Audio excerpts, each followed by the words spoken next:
What got you interested in flying? So believe it or not, the Vietnam War was going on, right? And so I must have been 6, 7 years old or so, and it was on the evening news, right? You didn't have the 24-hour news cycle. You had, the 5 o'clock news, 10 o'clock news, or whatever it was, depending on your time zone.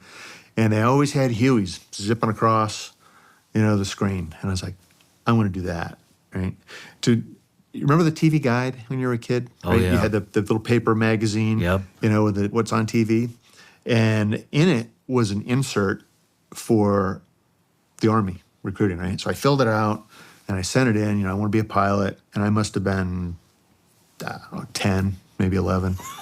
And the recruiter sends me a handwritten letter back, a bag full of stickers and, stuff like that. And he's like, hey, look, I see by your birthday, you're not quite old enough to talk to me, but, keep that thought alive and, call me back when you're 18. Fast forward a number of years, I'm in high school. I'd forgotten about the Army thing. My senior year, I'm planning on following on to college in New Hampshire. And I've got a guy, he's going to be a roommate, the whole thing. And then I start thinking, this is in the fall of 1980. And I'm thinking, if I go to school, I'm just going to party. I'm not going to study. I wasn't a bad student, but I wasn't a good student. You know what I mean? I just never did my homework kind of thing. I knew I should, but I didn't. And I knew that college would be the same thing. So I'm worried about what I'm going to do. And another friend had just been to the Army recruiter. And he comes in, is it the Army can do all this stuff? You can go to Germany, which was West Germany at the time. And I was like, I always wanted to fly helicopters. And I saw a commercial. Remember those Be All You Can Be commercials? Oh, yeah. Well, there's like 2, even 3 of them that helicopters are involved in. And one of them is like a W-1. The warrant officer ranks are 1 through 5 now.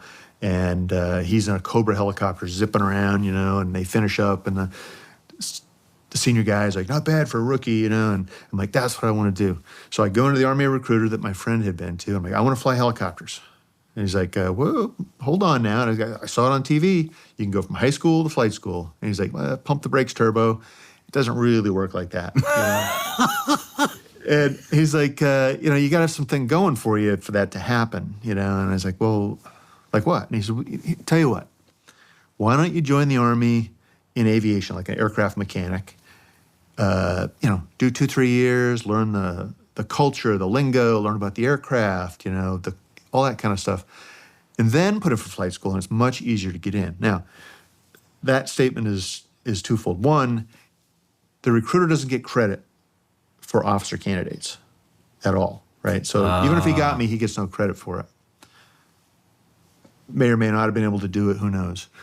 But he did put me into Army aviation as a aircraft mechanic, worked on Hueys, Cobras, 58s, and turns out it was good advice, and I did 9 years. I reached the rank of Staff Sergeant, E6 in the Army. I was in Germany, West Germany at the time, and I decided I was going to get out of the Army, but I really wanted to fly. So I put in a packet. Yep. So, I had 2 kids, little kids, and my wife was Linda at the time was a medical assistant. And I thought, they're just going to send me back to Fort Bliss, El Paso, which I didn't want to do. And so I said, you know what? Why don't we get out? But I'll put in for flight school first. If I get picked up, we stay. If not, we get out.